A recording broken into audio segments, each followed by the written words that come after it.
There's a pine tree, did not do well with the fire. The fire came through and killed it.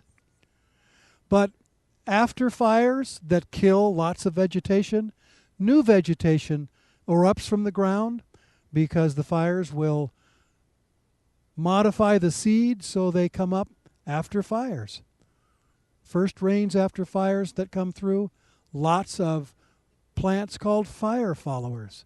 And this one, Poodle Dog bush, is one of them. It gets huge. It can be 10 feet, 12 feet high after fires.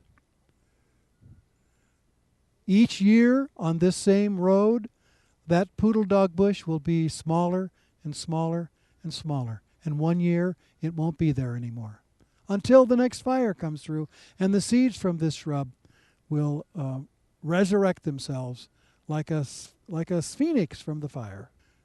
Turricula perrii, it's now Eriodicton perrii, or Poodle Dog bush. It's a great plant. You can see it's taller than I am. The seeds are cured by a fire, and it sprouts up after fires. It's in the borage family. It's closely related to the famous yerba santa.